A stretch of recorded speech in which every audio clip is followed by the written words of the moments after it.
In 2008, the American auto industry found itself in a crisis unlike anything it had faced before. The global financial meltdown had sent shockwaves through every sector of the economy.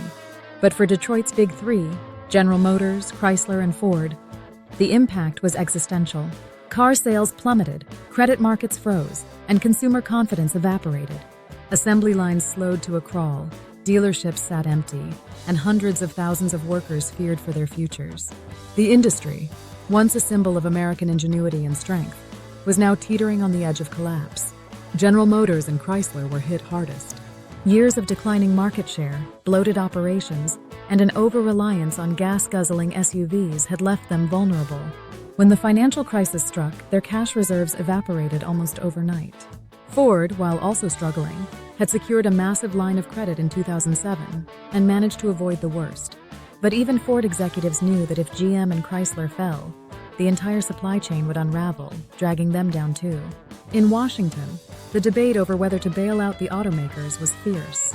President George W. Bush, in the final weeks of his presidency, authorized emergency loans using funds from the Troubled Asset Relief Program, TARP. Money originally intended to stabilize the banking system. It was a controversial move. Critics argued that the automakers had mismanaged themselves into this mess and didn't deserve a lifeline. Supporters countered that letting them fail would devastate the economy, especially in the industrial Midwest.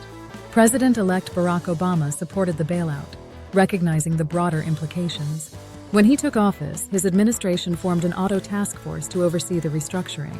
The task force demanded sweeping changes, new leadership, cost-cutting measures, and concessions from the United Auto Workers, UAW. Plants were closed, brands like Pontiac and Saturn were discontinued, and thousands of jobs were lost.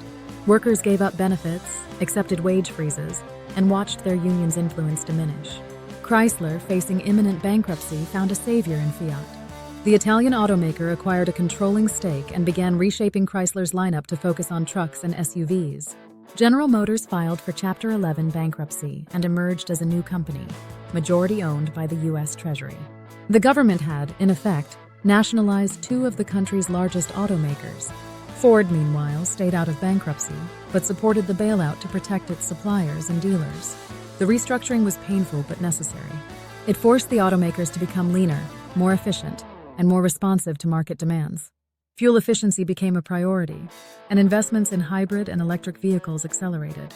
By 2014, the industry had largely recovered. Sales rebounded, profits returned, and the companies began repaying their loans. The government recovered most of the bailout funds, though a few $billion were never repaid. Still, the legacy of the bailout is complex. Economists and policymakers continue to debate its merits.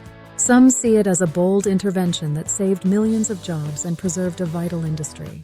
Others argue it distorted market capitalism and rewarded poor management.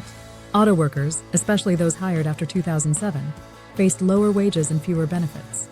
The UAW lost bargaining power, and the middle-class lifestyle once guaranteed by a factory job became harder to attain. The crisis also reshaped the geography of the industry. While Michigan and Ohio suffered massive job losses, southern states with foreign-owned plants, like Alabama and Tennessee, continued to grow. The divide between unionized and non-unionized labor widened, and the political implications were profound. The bailout became a flashpoint in national debates about government intervention, corporate responsibility, and the future of American manufacturing. In the years that followed, the auto industry continued to evolve. Fiat Chrysler merged with PSA Group to form Stellantis, a global powerhouse. GM invested heavily in electric vehicles and autonomous technology. Ford reinvented its lineup, focusing on trucks and SUVs. The industry became more global, more tech-driven, and more competitive. But for many who lived through the crisis, the scars remain. Auto workers who lost their jobs or saw their wages slashed still feel the impact. Communities built around auto plants struggle to recover. And the question lingers, what would have happened if the government had let the automakers fail? The 2008 auto bailout was more than a financial rescue. It was a defining moment in American economic history. It tested the limits of government intervention, reshaped an iconic industry, and altered the lives of millions. It was a story of survival, sacrifice, and transformation.